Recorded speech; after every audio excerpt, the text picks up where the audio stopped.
Hi guys, Simon here from Go Study Australia, and I want to give you some information on your second working holiday visa, as it can be a little bit confusing. Now, every year, hundreds and thousands of people from all over the world come to Australia on a working holiday visa, whether it be the 417 visa or the 462 work and holiday visa. It's an amazing program that allows you to live, work and study for up to 1 year in Australia. But it's possible that you can get your second year by undertaking what we call 88 days of farm work. I'm going to give you some information on the 88 days of farm work so you can start looking at whether it's something you'd like to take on or look at other options. Now, if you think about it, you've got 1 year in Australia on a working holiday visa, and you are going to need to undertake a minimum of 88 days of farm work in order to get a second working holiday visa. That farm work needs to be undertaken in a specified regional area. So it's important that you check the postcode of your employer to make sure that you satisfy those requirements. If you undertake work in an area that is not regional, you will not be eligible for your second working holiday visa.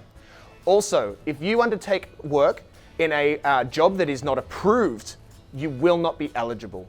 So just going onto a farm and working as an au pair or as a nanny is not enough. You actually need to be undertaking agricultural work. And next, there's actually a minimum requirements for how much you need to earn per day or per hour in order for you to satisfy the requirements. These constantly change, so it's important you check the immigration website to make sure that your farm work is going to give you what you need. I want you to be very, very careful. Many farm work experiences pay by the basket. So if you're picking strawberries, you get paid by the weight and number of baskets that you submit. Now, if you don't submit enough baskets to satisfy the minimum earning rate, you will not qualify for your second working holiday visa. So you must make sure that you enter into the right workplace agreement with a farm that is going to look after you and help you out. It's really important you understand this. Also, it's important to know that the type of contract you are on while working on a farm will determine your eligibility to meet the 88 days requirement. If you're on a full-time contract, then 88 days, you're fine, you're sweet. But if you're on a casual contract, those 88 days do not cover weekends, time off, holidays, and even days when it's raining and you can't work. We've heard multiple stories about people who have gone onto farms expecting to be working 88 days, but instead they've had to work up to 180 days because of days off and wet weather. Do you really want to give up half of your entire working holiday visa, working on a farm, staying in your hostel while it's raining? No, nobody does. So make sure you check out the contract and make sure it's going to work to your benefit. Do the research, talk to people about their experiences, and don't go for the first farm that you find. We hear multiple stories of international workers being ripped off and exploited because the farmers know they need to be there. You can take control, you can take power by doing your research and seeking professional advice. Go Study Australia can give you free support and advice on your working holiday experience.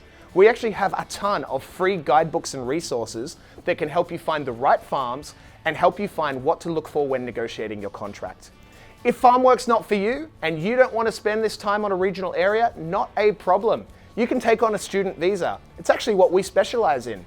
You can get free support and advice from our team at Go Study Australia on the best courses, the best prices that will allow you to study, live and work in Australia for 2 years, up to 5 years, however long your visa is going to be valid. The best thing is you can also work with the same employer for more than 6 months. The working holiday visa limits you to working with one employer for 6 months, with a couple of exceptions. But on a student visa, you can stay with the same employer for as long as your visa is valid. If that sounds cool to you, come have a chat with us. If you want more information about the working holiday visa and farm work, jump on our website and download our guidebooks. It's really important that you do your research to make sure that you have an amazing experience. If it's all too hard, we've got the advice, we've got the support, we can give you some help. We'll see you down under real soon. Contact us at Go Study Australia today. Bye.